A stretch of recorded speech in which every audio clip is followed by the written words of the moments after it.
Here's a preview of this episode. Because I've done it. How do you do that time-wise? Like, what time does the show start? Like an idiot, I went on the road in February without any shovels or snow tires or change or anything like that. Yeah. Unless you want to some things that are like monthly or whatever. I do a monthly show. And if he did that as himself, it'd probably come off as hack, but he did it as the robot, so. And now, this episode.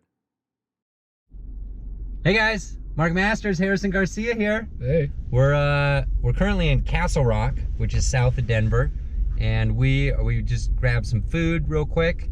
I'm gonna eat it on the way, and we are driving 48 miles, 51 minutes to an open mic in Manitou Springs, Colorado. Manitou. I don't know much about Manitou. They have the incline. They have the incline. I've only been once or twice. It's a nice little town, kind of just west of the Springs, I suppose, northwest. Okay. Something like that.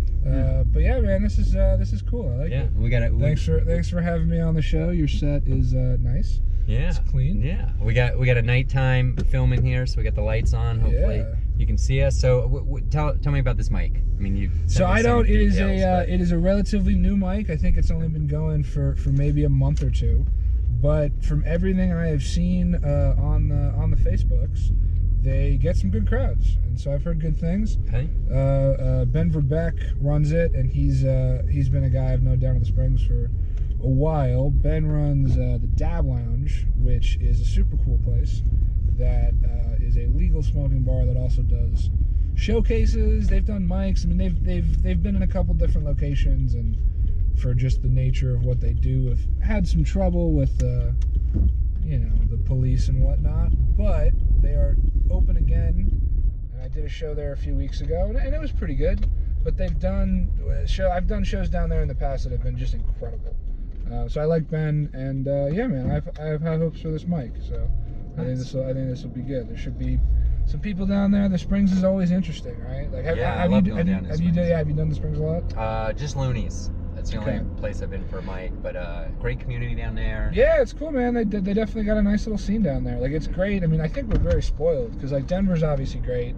There's just a lot of, mics and showcases and cool people doing cool stuff. But Colorado Springs has kind of got their own little thing. Certainly Northern Colorado has some amazing comics and incredible shows up there.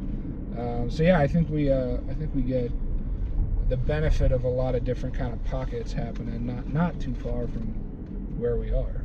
It's always fun to get out of town a little bit and see some other comedians, and maybe you got a bit everybody's sick of hearing in Denver, but it'll be fresh to the ears. Well, really, I think anything leaving the city that you usually do stand-up in is just you learn a lot about how much your material actually translates to other people. Like, just all kinds of little things that you don't realize until you're there, you know?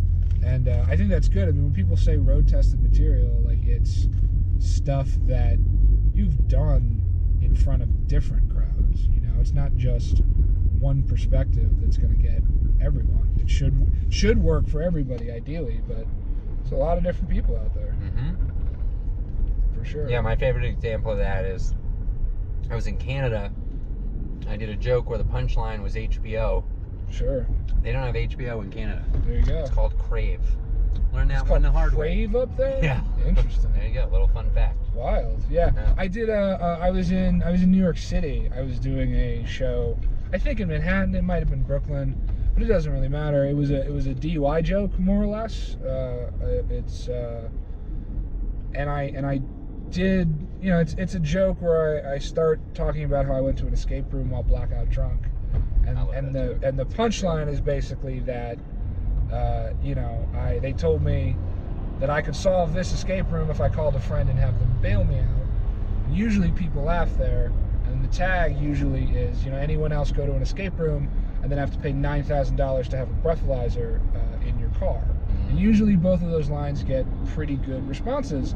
In New York City, exactly. Neither one of those lines got anything. And I immediately, in the moment, looked around and said, none of you guys drive, do you? And I said, raise your hand if you have a car.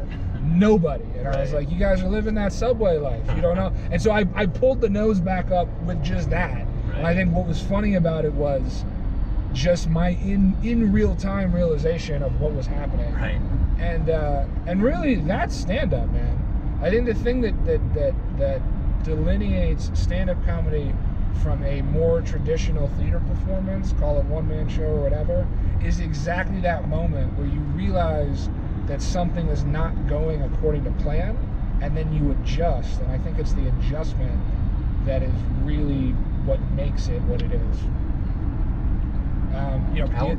The idea of crowd work and stuff like that. Yeah, that's why Sam Tallent is so funny. Yeah, exactly. But what's amazing about Sam specifically, for anyone watching, if you don't know Sam Tallent, go look up Sam Tallent immediately. Tallent. Yes, exactly. He's incredible.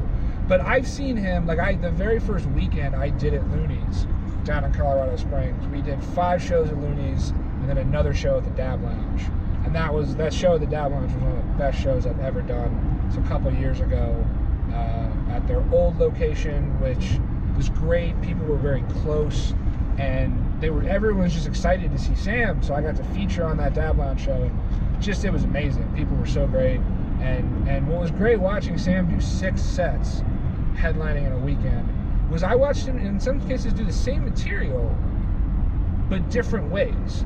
He'd have lines that one night would be the setup, and other times would just be like a one-liner, sort of random thing, and other times would be the killer punchline to a joke. And he's very nimble with the material. Yeah. And he would do a lot of the same material every night, but it was different all the time.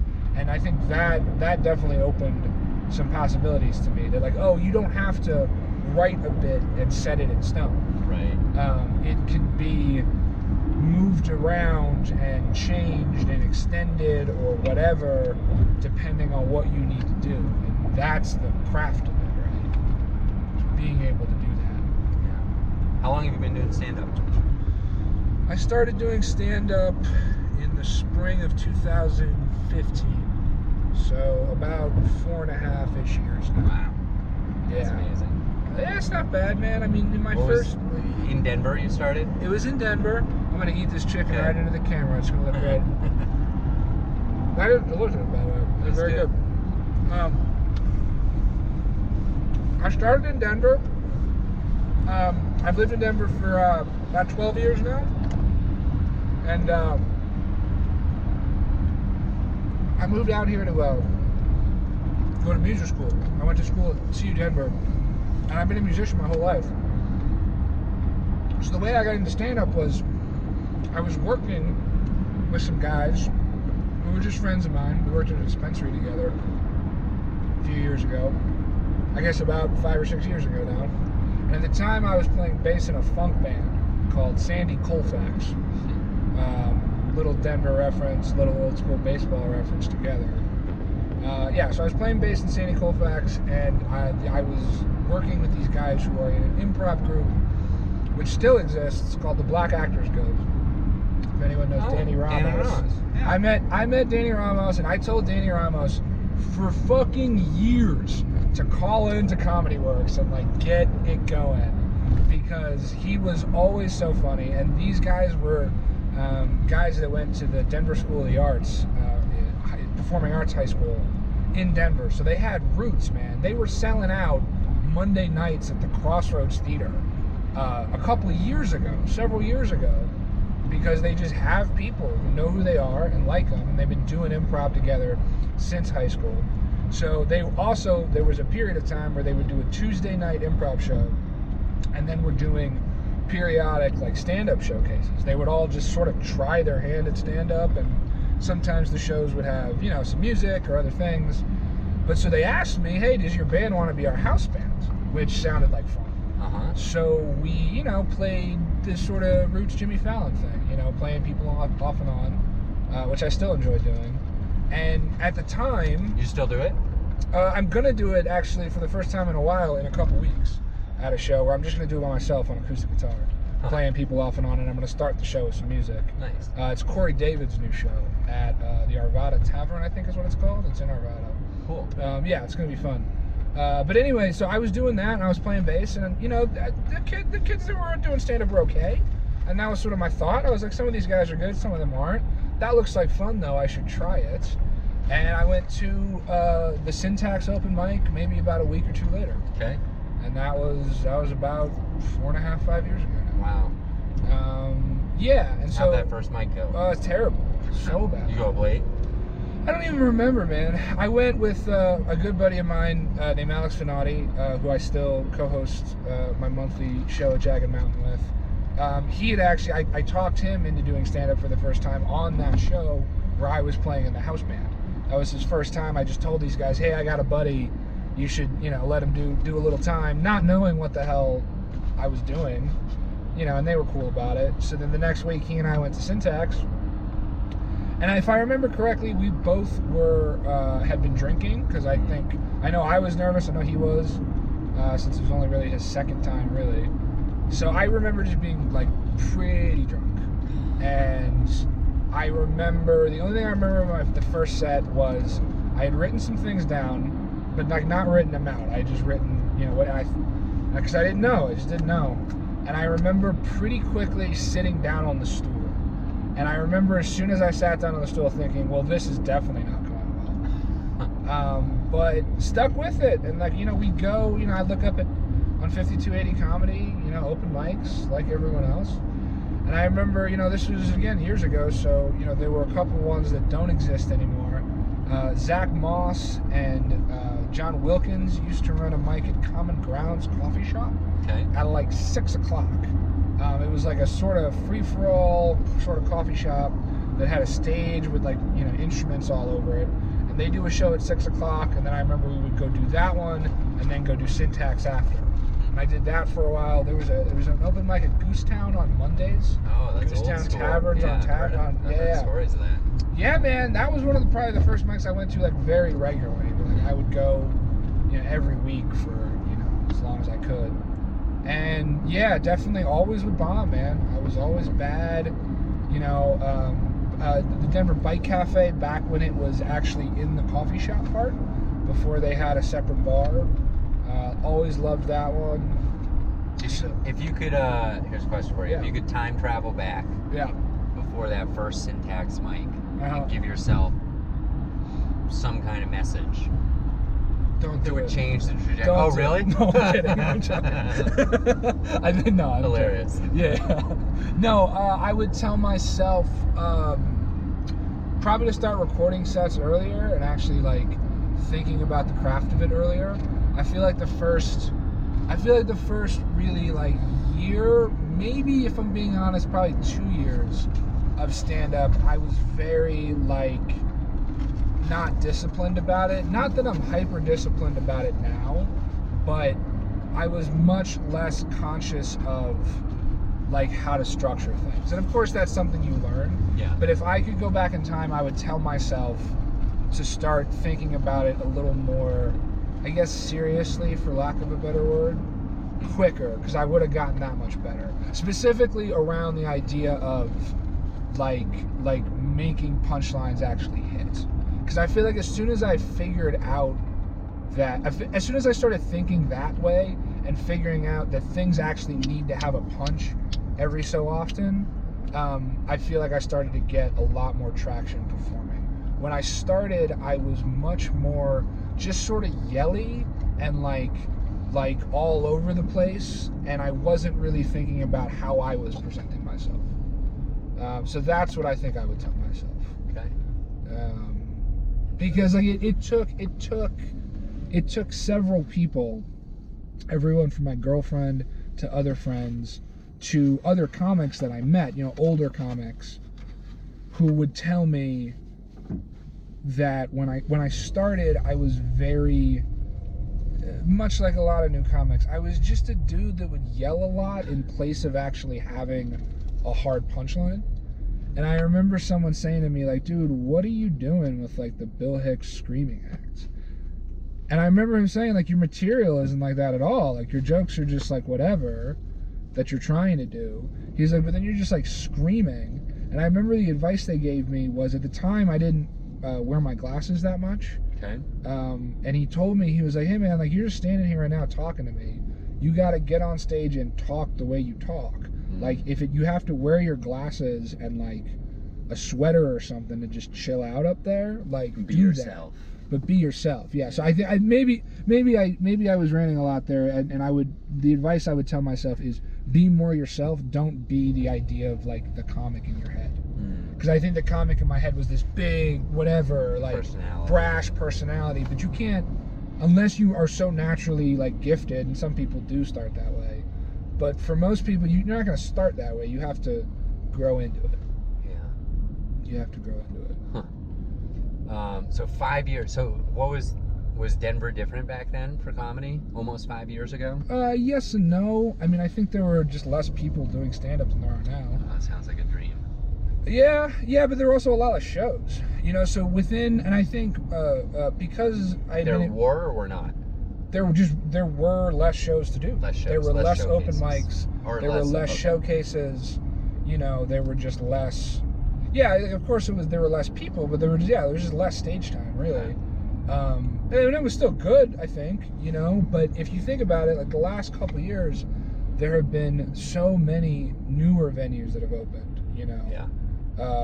Places like Ratio didn't exist when I started. You know, that only started a couple years in to me doing stand-up in Denver. So spots like that, you know, have become really good places just didn't exist. They just hadn't started yet. They hadn't gotten it going yet. So yeah, I think it's about the same, man. It's just bigger. It's just grown. Right. I think part of so when I started, I was like, when I knew I wanted to do more comedy, it was like a thing I wanted to do regularly.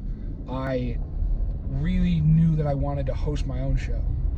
And the reason for that, I think, is because being a musician, I learned that if you don't have a gig, you don't practice. That's a big thing, I think, with bands, where like it's hard to feel like you have creative momentum if you don't have a goal to work to. And so with stand-up, I knew that I wasn't, you know, it was going to take me some time probably to start getting booked on shows that other people were running. So I thought to myself that if I have my own show, then I will figure out how to MC. And I already knew how to produce because I would produce my own shows when I was a musician. And I still do sometimes. But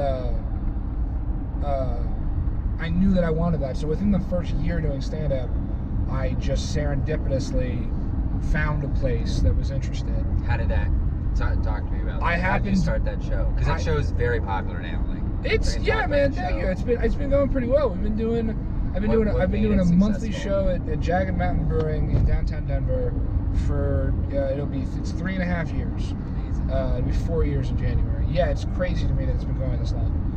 Because we set up in the corner of the room, and when we started, I was shitty. I was so bad. I was bad at stand-up.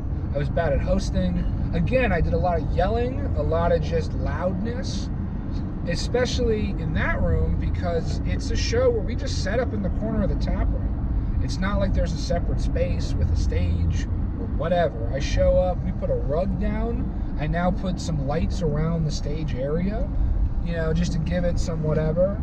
And I set the PA up, and that's it. And so it's a communal thing where there are people who are at the show who were not planning on seeing the show. They will still talk, and it still happens. And it bums me out when it happens, but I've gotten a lot better at diffusing it and also getting ahead of it, warning people up top. But that is only because I've done it. How do you do that time-wise? Like, what time does the show start? So I advertise a 7:30 start time, okay, and I start no later than 7:45. Okay. At about 7:30, maybe a few minutes after 7:30, I do a 10-minute announcement. And that 10-minute announcement, in my mind, for this particular show, is kind of the most important part. Because what I do during the 10-minute announcement, and again, this has only evolved over doing a monthly show for the last 3.5 years, it has really evolved. I now tell people up top, here's the deal, guys. The show tonight is free. If you're here and you're drinking a beer, you've already bought a ticket. The only thing that we ask is that when we get the show started in about 10 minutes, that you keep your table talk to a minimum, you give your attention to the performers up here, and then if you do not laugh at least once, I give you the laughter guarantee. And again, it's just evolved over months of me fucking around with people. I say that if you sit there and you listen to the show that you were not expecting to see, and you don't laugh at least once the entire time, I will buy your whole table a round of beers. And in all the years now we've been running the show, I have yet to buy anybody a beer. Nice. For that reason.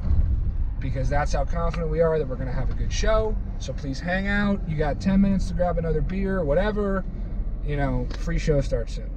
So Nice. to me, setting the tone and doing my best to get ahead of it. If people don't want to be there, I'm telling them now, this is what's happening. We're taking over the room.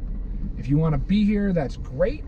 And if not, I'm very subtly, without actually saying the words, I'm saying, please leave and go fuck off. Right. And even with that, you know, even last month, you know, this is just a couple weeks ago, had plenty of people there who knew about the show. To answer your question directly, I've been rambling on for a while now. What makes it successful is I've really worked my ass off promoting it. Okay. Is I put it in a lot of different places. Okay. Not just on Facebook and not just targeted Facebook ads, because those can be effective if they're used very specifically. But I also use Meetup. I posted on Eventbrite. I posted on 2 parts as free tickets. What's great about that is when someone buys a free ticket, I get their email address. So I've built an email list sort of covertly that I can now blast to people. And then I put it on the Denver Post, Westward, event listing sites. I mean, as many places as I can put it. And so, like last month, how many people roughly are in the audience? Maybe about 30, Okay. give or take. And how many of them are just there because they were drinking and they got surprised by the comedy show? I think last month, and this has been generally, I'd say that at this point we have maybe 60% of people in the crowd who knew that they were coming to the show, Okay. who were ready for the show, and then maybe 30 to 40% of people who are just drinking.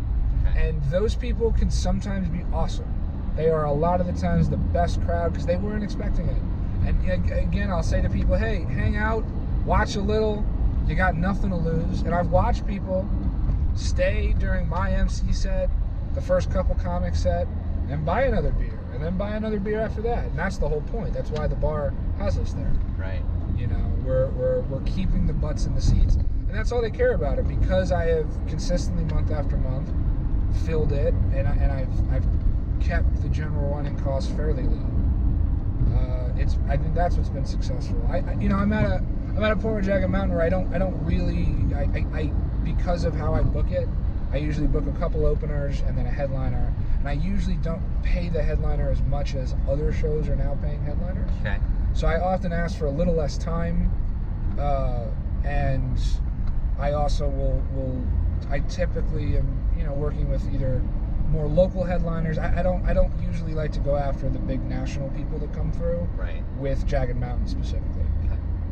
A few of the other shows I run at this point, maybe yes. But yeah, so I think that's what it is. Do you think the consistency has helped, or are you basically turning over the crowds every couple we do have some repeats. I remember like maybe year 2, maybe even year 1 later on. I remember my co-host Alex did a joke that he had done the month before, and someone in the crowd said, I heard that last month. And he said in real time, he's like, that's amazing. I'm sorry you didn't like that joke since you heard it before, but thank you for coming back, So that's great. I mean, that's how we knew we were doing something right, for sure. And, I remember when we started, I was like, all right, every month when I MC, I'm going to have a new 5-minute MC set. I was so delusional about, writing new material. And I still, try to do new stuff while emceeing at that show, because it's my show, and I know that if I structure my set correctly, I can throw whatever new bits I'm working on in the middle. And I do try to still do that as much as I can. Nice. Yeah. That's awesome. What any like wild or funny stories from the last 3.5 years? Yeah, man. I mean, sure. So, like, part of the nature of being set up in the corner of the tap room is sometimes people don't get to leave or don't want to leave or are just going to be obnoxious no matter what you do. So maybe the first year. I think it was the summer of the first year. We had Janae Burris headlining, and featuring was Jordan Oliva, who unfortunately has passed away. But she was a great comic, a really, really great comic. So we had the two of them on, featuring and headlining, and there were 3 Becky's right up front, you know, just typical entitled white girls. It's right downtown in Rhino, so a lot of people who live in those condos around there who have a little money and not a whole lot of class show up. They were sitting right up front because the one girl wanted to charge her phone in the outlet that was next to the stage. They were kind of being a problem, and as MC, I would do the best I could to sort of manage it and get ahead of it and just ask them, hey, you know, maybe keep it down or whatever. Janae, when she got up, went right after them, tore into them in the most hilarious way. I mean, super pro comic. Janae's incredible. She went right after them, roasted the fuck out of them. They seemed kind of cool about it, but left soon after, so Janae could finish her set in peace. And then about, maybe 30, 45 minutes later, as we're packing up, getting everything, taken down, whatever, the brewery gets a call. It's a phone call. From guess who? One of the Beckys. And they called asking to speak to a manager. It was 9:45 and the place closes at 10. So the bartender put her on hold, came up to me, and said, hey, this is one of the girls who got roasted. She wants to talk to her manager. There's no manager here, and you're the guy that runs the show. Here you go. And so I had to, in the most professional, customer service-y sort of way, deal with a girl who got roasted and just didn't appreciate it. Because she was obviously drunk. She was on the phone with me, still kind of tipsy. But we didn't know a show was happening. And I said, what did you think was happening when there were people speaking into microphones and other people around you were laughing? Like, what did you think that was if you didn't think it was a comedy show? She said, I just wanted to talk to my friends. I'm like, I understand that, but we asked you very nicely. And I tried to be as diplomatic about it as possible, but someone got a picture of me. And so there's a picture of me on Facebook or Instagram on the phone talking to someone who got heckled and didn't like it. And that is never something I thought I'd have to do when I was starting producing comedy shows. Was have to field an angry phone call, And we've had a lot of other, sort of moments like that, and certainly I don't want to alienate anyone. I don't want anyone to leave a negative Yelp review or anything like that. I don't want anyone to be offended. But sometimes comics go after people, and that's definitely something I say. Like, hey, if you're gonna keep talking, I'll be real nice, but I can't promise the next person will. Or I've definitely had rooms where the whole back of the brewery was not there for the show, so they're just talking, and that makes it really shitty. I mean, we've had some bad shows. We've had a lot of really good shows now, but there's been some ones where there's just been people talking. And I've done the thing where I tell everyone after I, come back to bring up the next comic, I say, okay, everyone, we're going to play the shush game. We're all going to turn around on 3, point to these people and go, shh. So I'm getting the whole bar to do that to the couple people that are talking, So yeah, we've done stuff like that. But yeah, I mean, for the most part, it's been good. I've seen, a lot of people do, really well there and have a good time. And so yeah, it's great and sort of surreal to me that it's been going as long as it's going. But I think it's works because I just try to promote it in as many places as possible. Yeah, that's awesome. There's a lot of work in that. Yeah, dude. Yeah, and sometimes it does cut into time I would be, working on material. I've talked to other people that produce shows about that, sometimes you sort of have to make a choice of, well, I got all this promo work to do, and, I'll have to try to write later or something, but there's time for everything, man, you just gotta make it. I mean, it sounds like that was a very creative way to get yourself stage time to get better. Yeah, that's exactly correct, man. And so many people are doing that. They start an open mic or they start a showcase just for the stage time. And I have nothing wrong with that. I think the problem is I see a lot of people who start mics and showcases just so they can get stage time, but they forget that they're still running the show. And because of that, they really need to put the time in to promote and make sure that it's a good venue as well. There's a lot of people that I think try to force something into a place that where it really shouldn't be. And it's everything down to me to things like the room setup. There are just some rooms that it's not good for comedy. If there's poles right in the middle of the room and that's where your stage is going to be, that's going to be real weird. You know, if it's a place where the sound is awful, that's going to be real weird. Like, that's not going to be a good show. And I see people who forge ahead with things just because they're thinking only about booking themselves on the show, you know, but they're not thinking about all of the other things that go into running a show and actually getting butts and seats. So I've kind of picked up that another creative way you've gotten stage time is by traveling. A little bit. I've only been traveling in the last year or so, really. Okay. Only after I've felt more confident about the material that I have and my ability to do stand-up. But yeah, man, earlier this year, me and Kyle Pogue went on a run that was cut a little short by some snow that tried to kill us, damn near tried to kill us, and almost succeeded. It got a little dicey. And then this weekend, literally day after tomorrow, me and Ed Bell, who's another good friend, good local comic, he and I are gonna go do some shows in the Midwest. So that'll be fun, man. Nice. Yeah, for sure. How? Let's do that time travel question again. Yeah. I mean, it sounds like you're 1.5 gigs, travel gigs in. What would you tell yourself? I guess maybe get snow tires. Bring a shovel.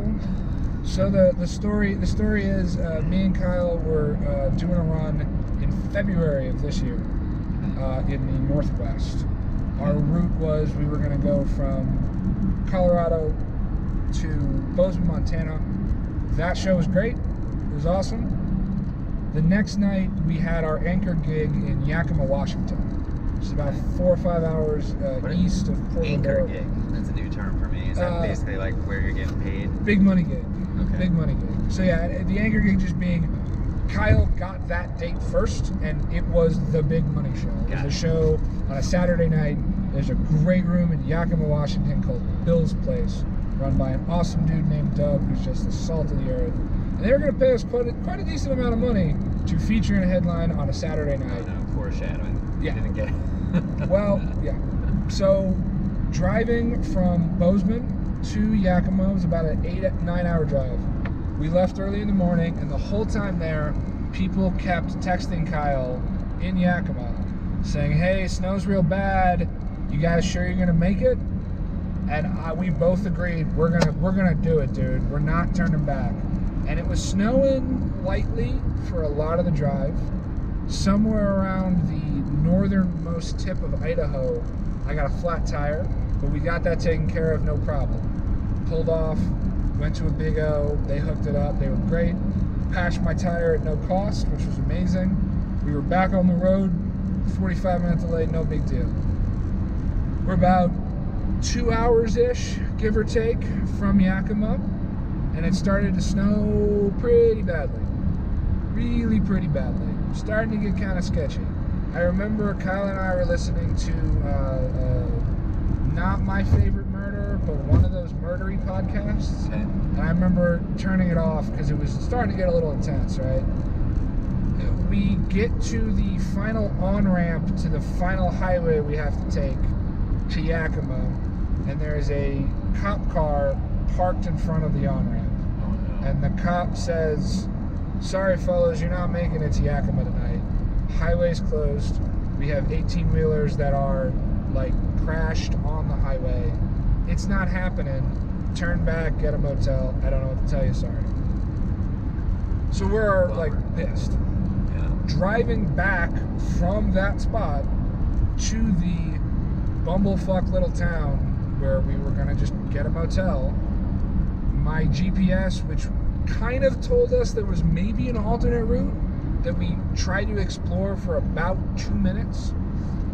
We turned down the first little rickety shit road right when the whiteout rolls in, and we get stuck in a ditch. And my car, we took my little Honda Fit, which makes great gas miles, but was not the most comforting car to be stuck in during the whiteout in a ditch in bumblefuck Washington. No. So we were panicking a little. My phone wasn't working. I didn't have service. Kyle's phone was working a little. in retrospect, we shouldn't have even wasted time calling 911 because we actually lost daylight doing that. It was about 5 o'clock when we got stuck, so the sun was going down pretty rapidly. We called 911, finally got through to someone, and the first question they asked is anyone hurt? And we said, no, we're not hurt, but we're stuck, and the snow's getting real bad, and we're really going to have a problem here. And they said, well, as you might have heard, we got way bigger problems to deal with. Basically, guys, you either need to get yourself out of there or you need to prepare to spend the night in the car. So then we wasted some time calling tow truck companies. Same story, nobody was available. Either everyone was already busy or they were just closed because, you know, everyone knew the snow was rolling in. Kyle ends up getting on Twitter and posting a sort of mayday. So people were then starting to, like, Facebook Messenger and text Kyle things like how to live in your car, like, during the snow.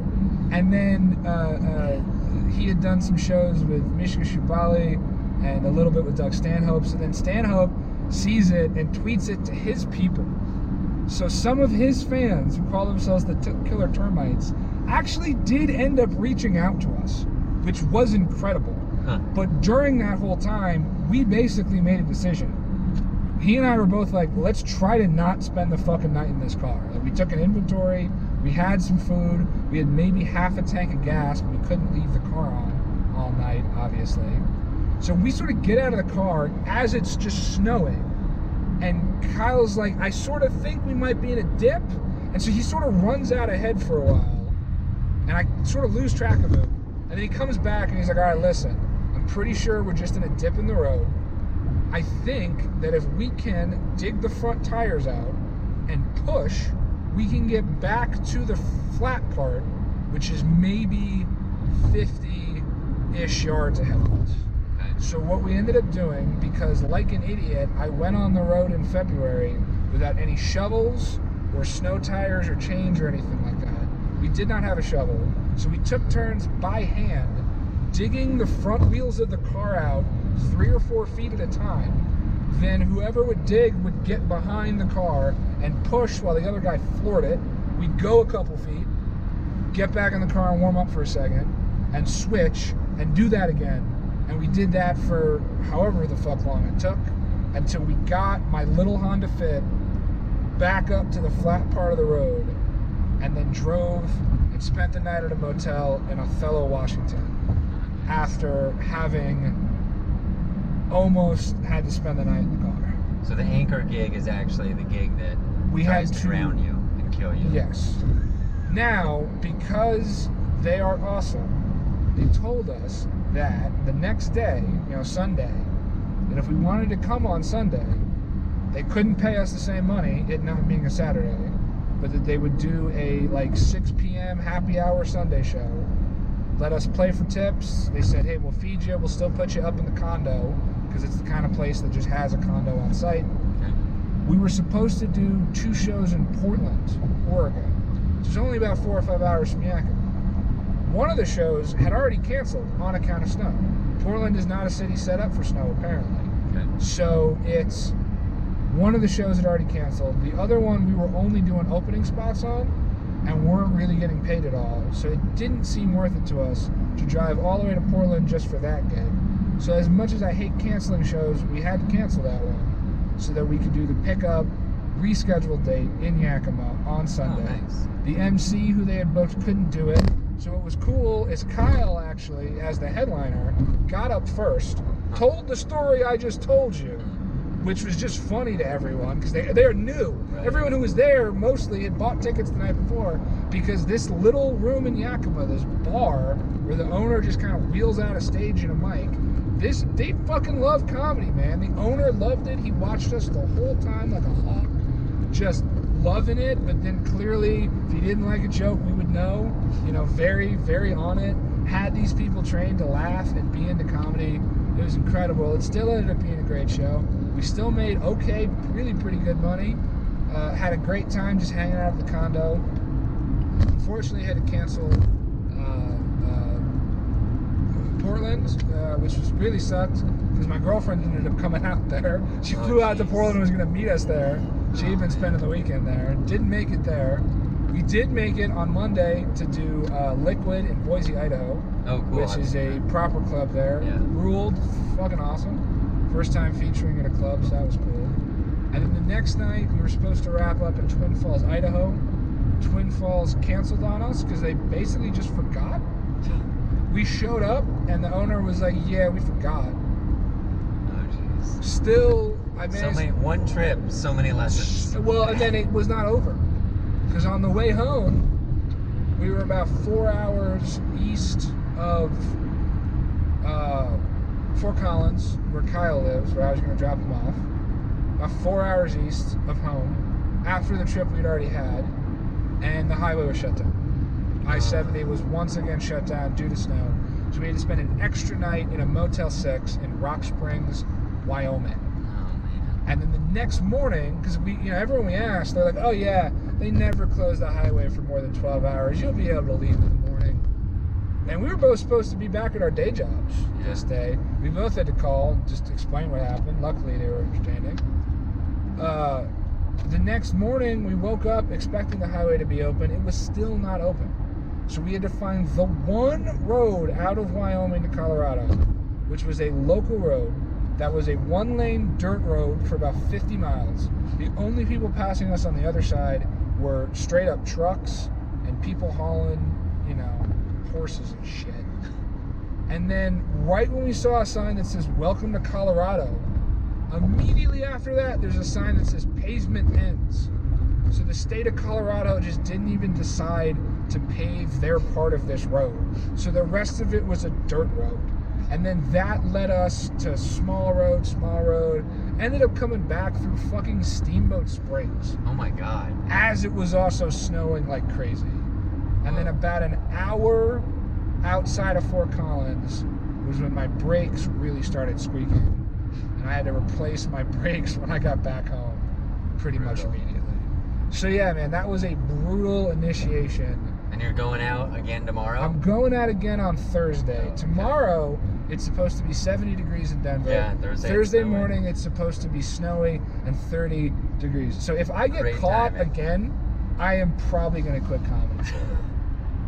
Do you have an anchor gig on this next one? Not necessarily. This is just a short run. So Ed has been doing kind of things like this on his own for the last year or two.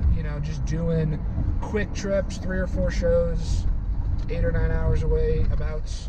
And so yeah, he and I, have been talking and decided we wanted to do a little one together. So we're gonna we're gonna do Kansas City Thursday night, Lincoln on Friday, somewhere in Arkansas on Saturday that's supposed to be really good. The name escapes me now. And then Sunday we're ending at a hookah bar in Junction Springs, Kansas. This should be a lot of fun. Terrific. That's cool. Yeah, so I'm getting out this weekend to do that. That'll be nice. I mean, what I like about the road is you get to do longer sets, Yeah. I mean, I with Kyle, I was doing featuring sets before him, 30 to 40 minutes every night. Mm-hmm. And then this run, we're going to do a couple. I think we're doing 2 more where we're both basically co-featuring, like doing 15 to 20. But then 2 of the shows we're both sort of headlining, so we can really stretch. And that's my favorite thing, is just getting to stretch, Yeah. When I get to do headline sort of longer sets in town, that's the fun of it, is stretching and not having to rush, really getting to take my time. Right. So we just blew through Colorado Springs. Yeah, we did pretty well. We're in Manitou Springs. I feel like I've talked the whole time. How has your Vail gig been going? So I started a show, Vail Comedy Show, vailcomedyshow.com. It has been going terrific. We've only had 1 show, but it's a month late. We have another show in 2 weeks. First show was awesome. Derek Stroop headlined. Oh, yeah? Crushed.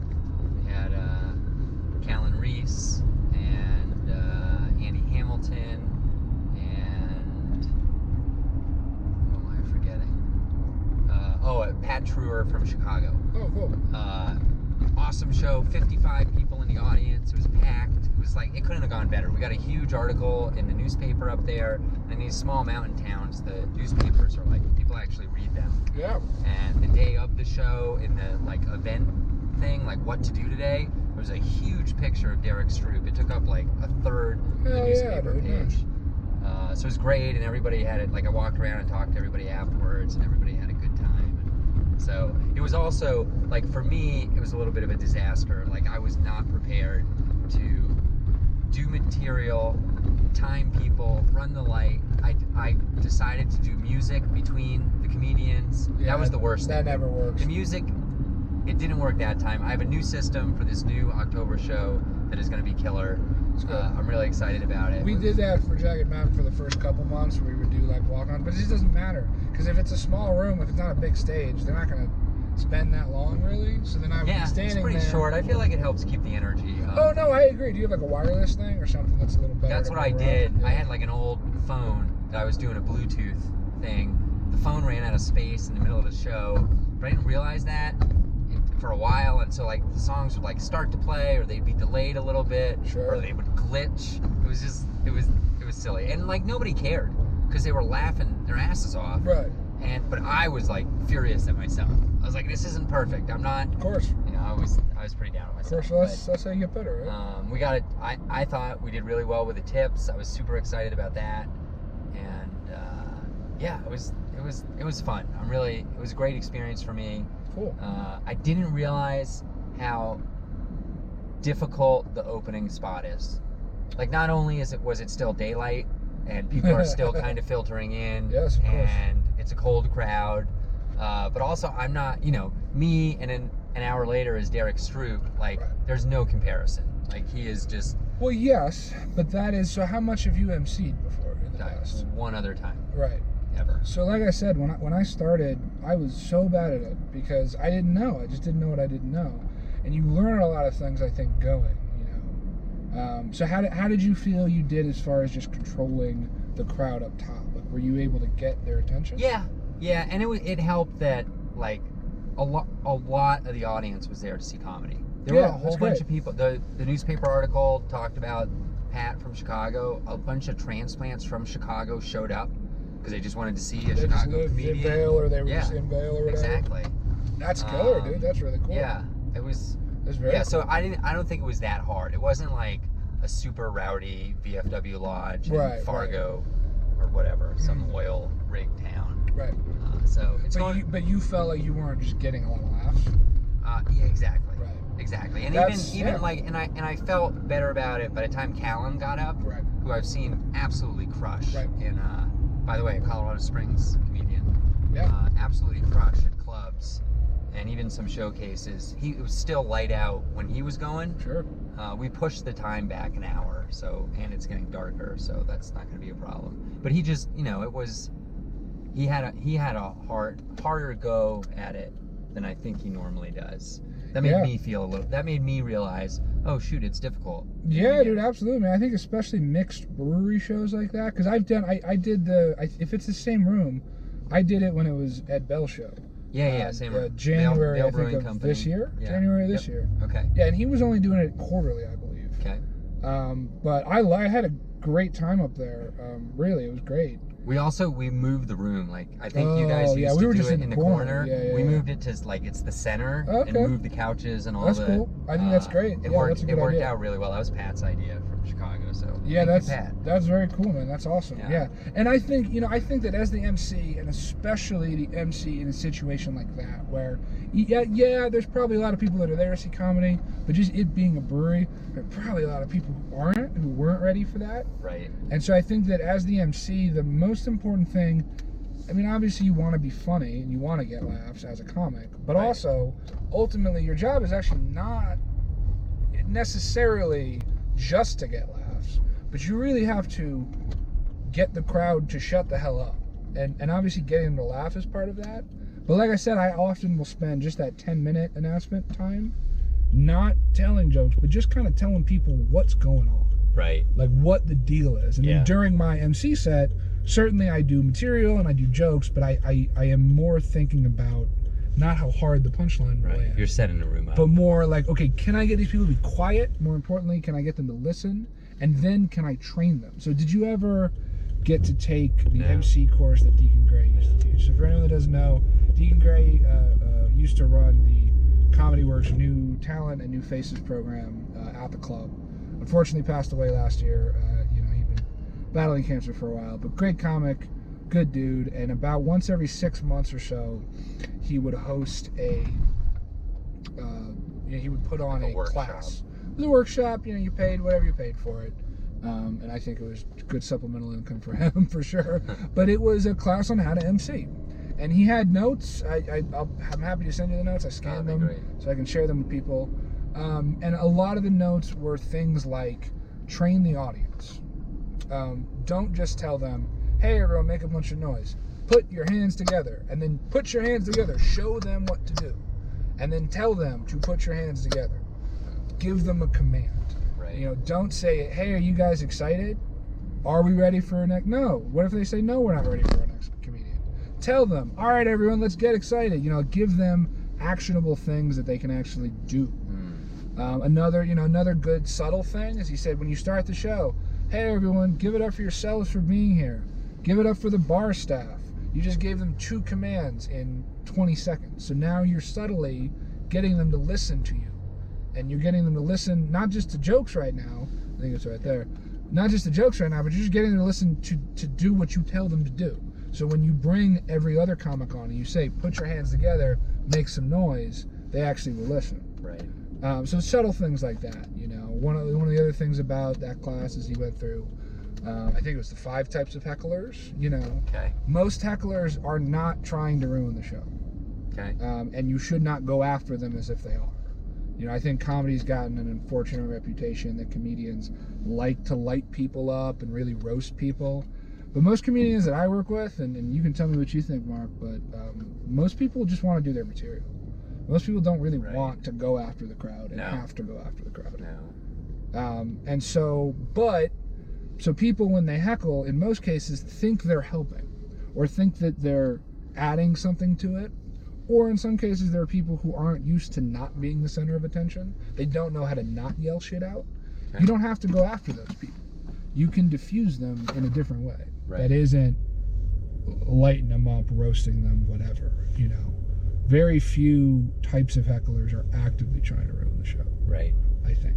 All right, we're about to head in. Let's talk about some goals that you might have for tonight's mic, and then we'll get back on the camera afterwards. Cool. Let's do it this way. Yeah. You challenge me with a goal. I'll challenge you with a goal. Okay. And if you happen to have your own goal you want to mention. My goal for you, Mark, is I want to see you do an act out. Oh, I was just gonna say that to you. Oh! I feel like I do some act outs. I don't think that's rare. I don't think I've ever really seen you commit to an act out. Yeah, I have a couple now. Yeah. I'll tell you my goal with this mic tonight. Okay. So like I said, I'm going on the road. I know I'm doing some longer sets. Last night I sat down and in a big notebook wrote out sort of everything I might want to do. Okay. And I have 2 or 3 things specifically that are still not quite there. Okay. So that's, I think, the material I'm going to work tonight. Okay. I know that for sure. There's 1 or 2 bits that are either newer or I've been kind of maybe doing for a while that have just never quite hit, and I would like to be able to come back from my trip this weekend with those bits much better. So I think this mic will be really the start of digging into maybe what doesn't work with those or what could be better. Okay. Because there's one in particular that is doing well, but I just want to trim it. It feels a little long right now. Okay. So, cool. And then there's another 1 or 2 that sometimes hit and sometimes don't, and I want to find out why. Okay. So that's my goal. All right. So my goals, personally, real quick, the act out might shift this, but yeah. I have a real old bit that I'm basically cutting down to 20% of its original size, just for the end punchline, and I want to see how that works as a much shorter bit. And then I have a newer bit that I've been working on, and I'm changing the setup to it to be a little less definitive, I guess is the way I'm going to explain it. I don't have a strong opinion at the beginning, and we're going to figure it out together. I'm going to have a couple examples along the way. Do you want the bit to end with a strong opinion? Do you think that it's you start off? No, actually, that's a funny. That's a because interesting way of looking at it. To me, some of the funniest stuff is the stuff that does have a very strong opinion. Yeah. Even if it's wrong. Yeah. You know, and some, so I'm curious, is it the kind of thing where you don't want to have a strong opinion for fear of offending people, or because it's actually funnier if you're unsure? I realized after I wrote the bit, this is a commonly held opinion. Sure. I thought it was very unique and original to me. Okay. And so instead of, I've performed it 2, maybe 3 times. Sure. I used to say like, I believe this. And then I'd have example, big punchline, with jokes in the examples. And now I just want to say like, I've heard this. Let's explore if it's true. Funny example, punchline. Because then it feels less. I feel like the audience, if they've heard it before, they're like, dude, you didn't invent that. Yeah. So I'm really working around it more where you're like, nah, yeah. So my challenge for you, and this is based on watching the New Faces contest last night, which was a real struggle for folks. Yeah. I was at Comedy Works South. There were 20 people in the audience. It was basically like an open mic. It was pretty rough. I've done a few of those. There were amazing comedians, and they really struggled. I mean, it was interesting watching people who were so much better than me struggle. And the thing that was most interesting was their best joke, their biggest punchline at the end. There was only one person who got a laugh on their last joke. I believe that. And everybody else just kind of like, it fizzled, and like some of them, you could see probably the audience couldn't tell, but I was like, I could tell. You know that I've seen him do that joke a million times. I knew right when it was coming. You know that they know that it should work, right? And watching them realize that it's not working, and then they're wondering only why. Yeah, so to walk off. So this is the challenge to you. Okay. My challenge to you is your biggest laugh is your last laugh. Ooh. Which is like real pro kind of feel. No, I like that. It's a hard one. And I actually think with what I said about, sort of trying to polish up some of this material, I think if we're gonna do that, I think I'm gonna end with the thing that has been working but that I need to trim. But that'll be good because maybe I'll try to start that right around when I get the light. Okay. And see if I can really, I don't want to say rush, but I definitely need to clean. And I tried to write out some of this the other day to try to clean up some of the setup. I feel like the setup's a little long, and I give a couple like examples within this bit that ends with the strongest one, and it almost feels like it's the strongest one is the strongest one because the other ones are maybe too weak. So I might just drop those entirely. Okay, we'll see. Right. I haven't fully decided, but I know that the goal is to trim this one specifically, and I know it'll probably end with a big laugh. So. Cool. We'll see how it goes. All right, well, we're here in Manitou Springs. Lulu's downstairs. Who's the host of this mic again? Ben Verbeck. Ben Verbeck. Thanks for hosting an open mic, Ben. We'll be back We'll be back after this this mic. See you guys. All right. There he goes. We're back. All right. Oh my gosh, we did Lulu's downstairs with Ben Verbeck. It was a good mic. It was a good mic. Yeah, there was like a dozen people in the audience. But it was tight. It's a small room. Can't go wrong with that. You're standing in front of this big portrait of trees. There is a bigger venue in the back where they do music, and Ben did say that they're going to do their first stand-up show there in December. Cool. With Sam Tallent headlining. Oh no way! It's a nice venue back there, man. I mean, like as the front room implies, it's definitely nice in the back there. Yeah. But yeah, man, I think we did what we set out to do. Yeah. Before I gotta do a quick plug. Do the plug. Not Good Yet. The book. Forgot it earlier. Check it out. NotGoodYet.com. That's enough. Yeah. So let's talk about the goal. So your goal, you went up first. I went up before you. Yeah, it's earlier. There were only 7 or 8 comics total, I think. Yeah. And I went up about 3rd or 4th, something like that. And I wanted to work on a couple new things, and I definitely did. The one bit that I said I'd save at the end, I did save at the end. And I thought it got the biggest laugh. You crushed that, dude. You crushed that. Yeah, I mean, I started to get an applause break. It was so funny. I was like, stop right now. Yeah, stop right now. Well, and I would have. I knew I was going to end with that, and I figured, that was good enough. I still think the setup was a little long. Maybe just because I had started to, get going. And what I liked about that room is that they're really close. It was very intimate, I felt like. And so I felt like I was right on top of them with all the previous jokes. But yeah, dude, I think goal-wise, I feel like I did okay. I definitely know a couple things I want to trim. on a few bits, which is good. Yeah. And I wanted to mix a couple older one-liners as transitions into newer bits, and that seemed to go okay, I think. Okay. So I feel good about that for sure. I think as far as your goals, you definitely did. You did a couple act outs. Yeah. You did a thing about fighting the octopus. Yeah, you know what's great about that? So I had a bunch of goals. The act out thing was one of my goals, and I restructured my set to add in a bit that I wasn't going to do. Okay. And even added an act out into it. Yeah. The sheets bit, which I was doing the short version, which when I wrote it down on my little crib sheet, I put short sheets, which is funny. Yeah. No, I've definitely done that. I'll write a bit and then like tight. Like I have tight versions and then longer versions. A couple things. What's great about that, I have a new opener for that bit I've never done before. Basically, I changed that bit from being a statement to being a question, which doesn't make a lot of sense. Then do the act out, which people are still like, what's going on? Then I do the reveal, and people freaking loved it. Like, that's a great, I generated brand new material tonight because you challenged me to do an act out, and I just like... Well, yeah, that was, I liked it, and then what I found interesting, though, is I feel like the biggest laughs you got during that bit were actually when you were calling out the kid for being ignorant. There's a bit about fitted sheets, and you looked at a guy that was stone-facing you, and you said... do you even know what a fitted sheet is? Do you know what a fitted sheet is? Yeah. And that, I think, got almost a bigger reaction than the reveal. Which I felt kind of bad about, but... No, I think that's okay, though, man. I don't usually... Well, I will interact with the crowd, that's great, but it was a little... It was borderline. Like, if he had said, no, I don't know what it means, it would have been punching down and not... No, I don't think you were punching down. I think everyone... It was lighthearted and definitely not I didn't really think he didn't know what a fitted sheet was. Yeah. But...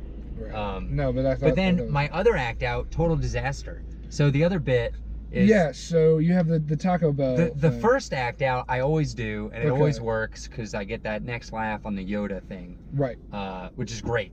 So that was fine. Well, because it is a little weird. Like, for an act out, the act out is almost a setup, right? In that case. In that case, yes. Exactly. Because it's you do an act out, and the thing you say kind of doesn't make any sense. Right. And then you clarify it basically in the punchline. Yes. Which, this is, we're going over some... There's the dirt roads we were talking about earlier. Pretty ripped up. Pretty ripped. There's not even, I mean, it's definitely not a dirt road usually. They're just working on it, and no one's working right now. So I tried to get greedy, and I inserted an extra act out. You did, at the end, and which usually I just do it straightforward, and I do this thing with my hands and my chest, and it was and it just ruined all the momentum. Yeah. I think people couldn't really see my face, and that was a disaster. I don't know that joke would have hit anyways in that audience. It like a lot of times it hits when it has a lot of momentum. Right. But I think like when I turned around funny the second time, it just, I don't know. That one didn't go as well. So thank you for the challenge. Sure. It worked incredibly well. That makes sense. Yeah, I think you're the windy Manitou, Colorado Springs. How the heck are we getting that? It's weird. I think it just kind of winds you back to the highway. Some of my other goals, I kind of like lost track of them. I did a much longer set than I'm used to. It was like it was like 9 minutes long. Have you not been doing a lot of 10-minute sets? No, I've done just like shorter open mic sets? Not open mic, like working on stuff sets. Oh, okay. So I've done 20 minutes, I've done 30 minutes even. But when I do 20 and 30 minutes, like I know exactly what I'm doing. Polished stuff. And I've memorized it leading up, and I'm real like, I probably, maybe even to my detriment, I really work on not getting lost. No, I think that's important. That's an interesting... And I don't want to look at notes either. Like I never look at notes when I do those long sets. But tonight I was like going back to my notes. Well, it was a mic. Yeah, I mean it was a very loose atmosphere. Everyone else was definitely doing something similar. But because of that, I forgot. Like, I really want to focus on. Like I forgot a pretty important tag in my cigarettes joke. Right. That was actually great though, because I got some gosh darn it. Oof. Let's do a fun missing the turn. You did get some good crowd work on that. You said that you heard threw me cigarettes off. or like... Yeah, it did. But like so the that's jewel thing. So, but now I know for next time. Like Well, I'll write a joke right, about right. that, and I'll be ready for it. Well, we were talking about it on the way down here. I feel like exactly that there, what you said, as far as getting thrown by someone, actually, she was offering a tag, more or less. Like she... Yeah, I mean, well, it kind of ruined the thesis of that joke. It did ruin the thesis of the joke, but I think... Which she had no idea was going to go on for another 2 minutes. Right, well, of course not. No, right. But she was trying to help, even though it was a heckle that threw you off. But it was a positive heckle. I think it touches on a lot of things we were talking about. Which is a downside to the change. Like, that's a brand new change where I used to come out and just say a fact, and now I was just saying, like, I don't know about this thing yet. I'm thinking about it. Right. And that invites the audience to share their opinion. Right. Which in this case was a negative. So I gotta go back to the drawing board on that one. Sure. But I think the challenge for you next time, whatever next open mic or whatever you do, I think the challenge might be to figure out how to go with that. How to take what she says and either deflect it completely and not break your momentum, or better, allow her into the flow of what you're already doing. Right. You know, and that's really I think a skill you just learn over time. Right. You know, and I'm not even amazing at it. You know. Yeah. Definitely, if I'm doing something that works up, it's hard when someone is yelling stuff, even if they're doing it. They were innocently. A very active crowd. They were. It was fun. In a playful way. Like even when I set up my closer, somebody was like, "Oh no!" Right. Which was great. Yeah, that was fun. great, and that closer was great. Yeah, that was a great way to end. Yeah, no, it was cool, man. It was. I enjoyed the night. I think you had the set of the night for sure. Oh, thanks, man. I mean, I had fun. I mean, I was just trying to. It was interesting. I don't usually take notes on stage. I try not to, but I feel like tonight, because I had a specific, not order, but like definitely like jokes I wanted to make sure I like said out loud. I was just looking at it more. Right. And maybe more conscious at the time, because most of the people I think that were on the mic tonight were clearly a little newer and weren't going to do a lot of time, so I didn't want to be up there for that long. It felt good doing about 8 minutes. It's exciting to find.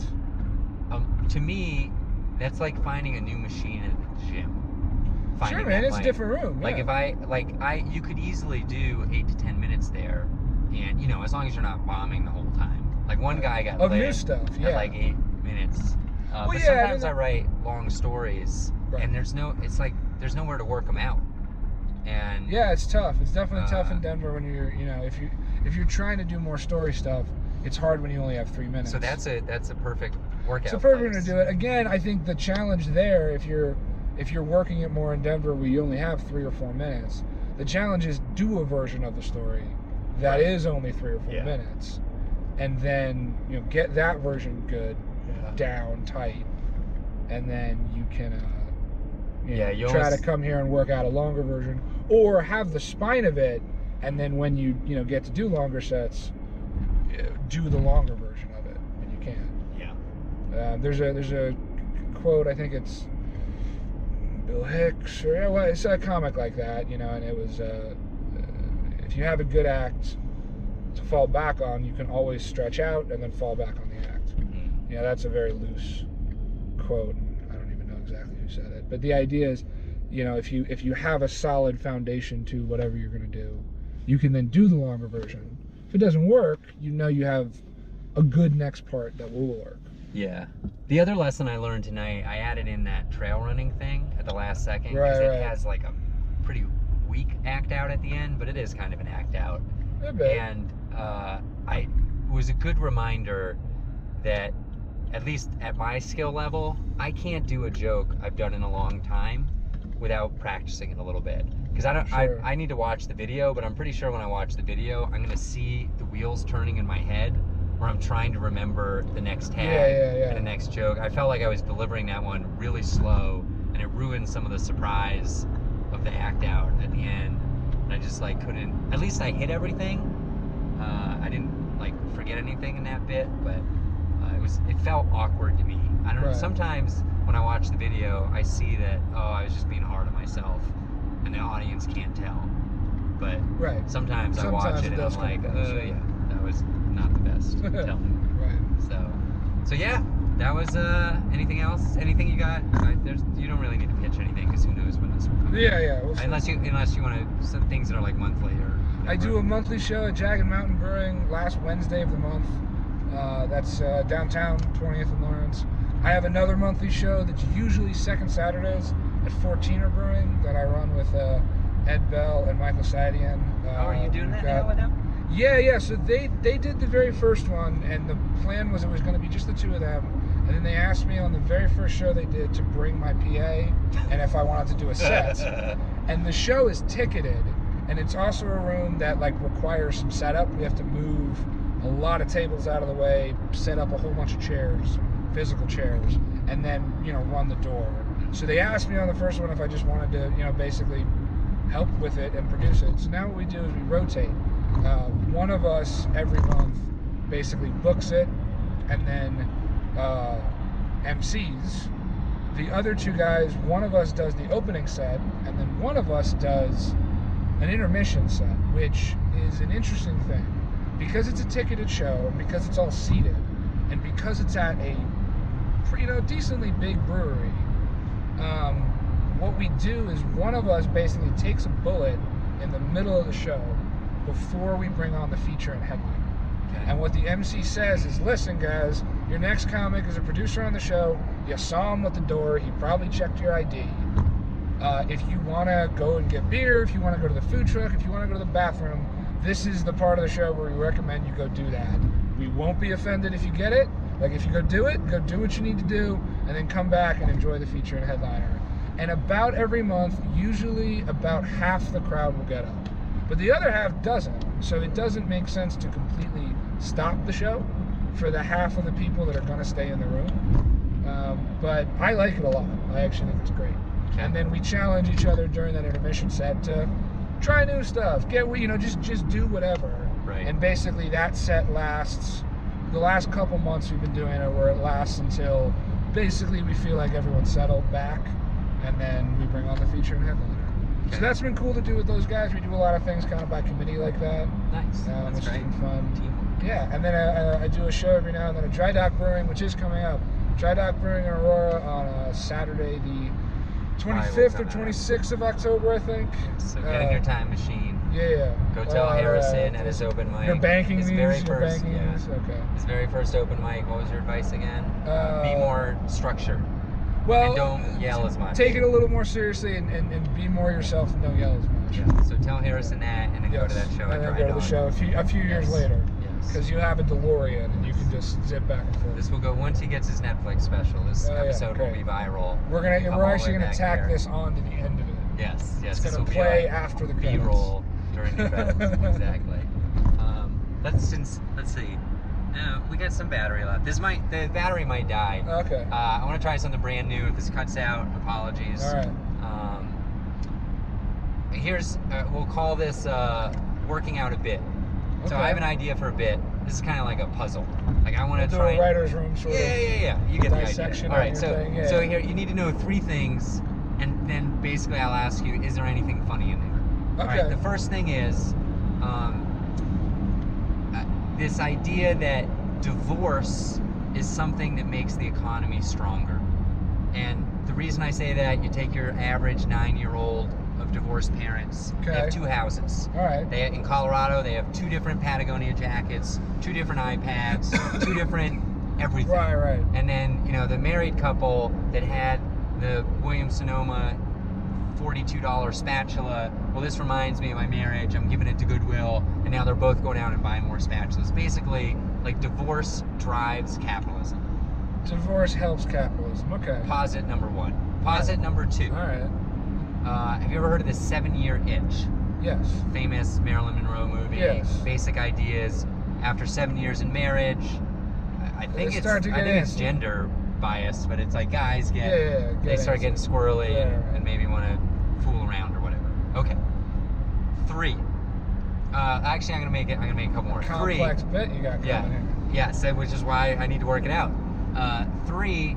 There are conservative people who are business owners. Okay. So like, there's this idea that conservative people have money somehow, like they kind of skew a little richer, maybe business leaders, etc. And they probably don't like divorce. but they might like the positive aspects for the economy of divorce. Right. They probably Fiscal don't. conservatives. They probably don't like gay marriage. Okay. But guess how long ago gay marriage was legalized in Colorado? Not that long ago. 7 years. Yeah. You see where I'm headed with this? So here comes the 7 year You gotta itch pull out a into gay chalkboard marriage. here. Yeah, we need yarn and like pictures but so now they're like, maybe they allowed it to pass because they were like, oh, we're gonna get that sweet divorce money once the gays start getting divorced, and now they're ready to cash in their checks. Whoa. I don't think I'm a good enough comedian to make that funny yet, but No, I think feel you like are, there's something there. You've got an idea there for sure. That is, I mean, you do have to. So the term that is a little, the term is laying pipe that I've heard. Okay. I don't love that term. I've heard it for obvious in a reasons. different context. That's what I'm saying. That's what I'm saying. But I've heard people say like, oh, you got to lay a lot of pipe to get to the point of that joke. Yes. If I could if I could tell like 2 jokes for each of those exposits or thesis points, whatever you want to call them, nuggets, and then at the end, loop them all together. Well, you could, yeah. So I mean, you really do have there, I think, several, smaller jokes to actually write.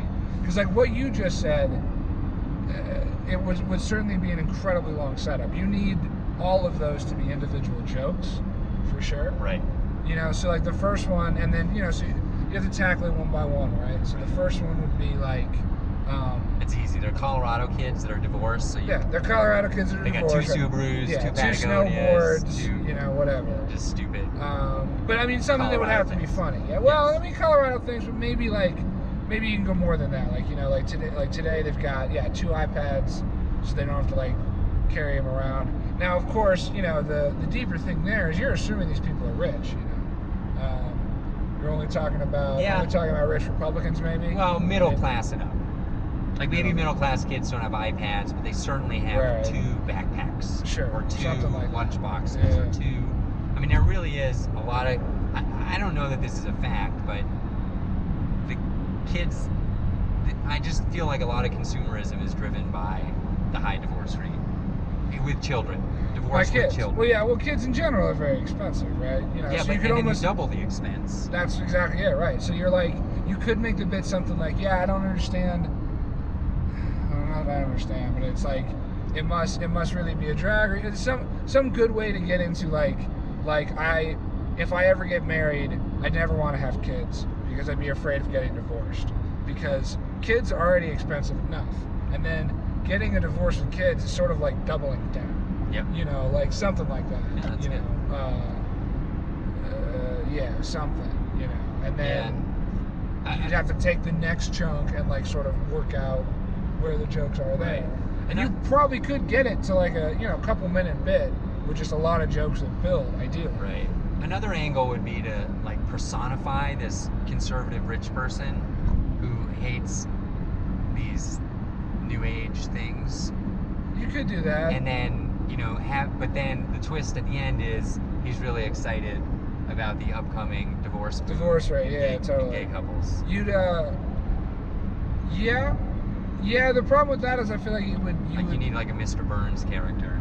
Right, if you were to do that as yourself, it would probably come off as punching down a little, or I don't think people would be as into it if you as a, put together white dude were to get up there and be like, I'm just really excited that these gays are getting divorced because it's good for the, it would come off, I think, the wrong way. Yeah, no, it wouldn't be me. It would be somebody else. Do it as a character or some such thing. Well, not so much acted out as a character, but just describe this person. Like I ran into this person the other day. Yeah, right. Or my dad's got a friend. My dad is a. So I think I went to this mic in Manitou Springs, and I ran into a Focus on the Family. Yeah, there you go. Yeah, totally. That reminds me. We were talking about Deacon Gray earlier. He had a really interesting bit. That was interesting because he was a couple years ago there was a story in the news. It was big for a couple months about the bomb robot. There was a bomb that had to be diffused somewhere. Okay. And they sent in the bomb robot. Okay. And his joke was, I heard that, And I watch a lot of open mic comedy, and I really have been to places where they need to send in the bomb robot, and then he does an act out as a robot doing hacky, sort of borderline kind of jokes. But what's great is that he could do a lot of shit in that voice that he probably couldn't get away with saying in his own voice. One of the jokes in Colorado Springs, where we did a show at Looney's for a weekend, it was, you know, in Colorado Springs, our strip club's called Focus on the Mammary. And if he did that as himself, it'd probably come off as hack, but he did it as the robot, so it killed, right? Yeah. So I think it's a lot of how you frame a certain thing, right? So I think that's what you're talking about. Right. You could frame it a couple different ways. Yeah, and that's what I'm struggling with. Yeah, I think there's something funny there. Yeah, it's a funny idea that, you know, there are conservative Republicans somewhere. It might take too much pipe, though. It might, but you might as well try. I mean, at least try to write it out like we're talking about, sort of in chunks, and then take each one and see if you can break it down to just a couple good lines. Right, and then move on to the next section, and then kind of see where you're at. Yeah. You might have an admittedly long, but if you could get good pops every couple lines throughout, leading up to the big one, the reveal that you've been talking about, kind of just like you laid it out here, you know, that aha moment is where the laughter will come. Right, yeah. They really should hate everything about this, but... Right, but they like it because it's good for the economy. And maybe it'll show. So, you know, if you're going to do it as a character or whatever. Huh. Cool. All right, well, that new segment. 451 traffic deaths a year. That's what it says on the sign. Thanks. And then it said, don't Colorado? podcast while driving. I don't know, I assume. Maybe they just mean on this particular stretch of highway. No, that seems like way too... No, I was thinking 451 was too high. Maybe that's probably not everywhere. That might just be in Colorado. I don't know. Drive safe like out there, people. Yeah, do drive safe. Don't podcast while driving. Although if you're gonna do it with Mark Masters. Yeah. All right. We are. The good thing about open mics is when you leave them, there's usually not much traffic. Right. Nobody's ever gotten caught in the traffic rush leaving an open mic. Right. That is for sure. To all our viewers in Arkansas and Nebraska, Kansas City, Junction City, Kansas. Come see me at Studio 11 Hookah Bar on Sunday. Amazing. Somewhere in Arkansas Saturday. Lincoln, Nebraska Friday, and can't wait to hear Kansas City Thursday. Lincoln, is that at do you know the name of the bar? I don't think it's a Zoo Bar. No, Zoo Bar's on Sunday. No, not and they already had a show booked. The other one, I don't know the venue off the top of my head. Ed Bell booked that one. Okay. I think I'll find out in the next day or two, I'm sure. Lincoln's where the university is, right? I believe so. I've never actually been there. I've driven through it. Okay. I've driven through it, but I've never actually stopped there. I've been to Kansas City once, and Are you going to Clint's? Do you know what you're doing there? Is it like a bar? That or is it like sounds... No, I Clint's think it's Comedy a bar. Stop? I don't think it's a club. I think it's just a bar. Okay. I went to Kansas City once, several years ago, and loved it. I had a Very confusing Kansas great City. weekend there, yeah. That it's not in Kansas. Right. Well, it's somewhat in Kansas, but the good shit's in Missouri. Yeah. The good stuff's definitely in Missouri. Very weird. Yeah. All right. Well, we did it. We made it to the open mic in Manitou Springs. I've never done comedy in Manitou Springs. There you go, man. Check it off the box. Yeah. All right. See you guys. Thanks.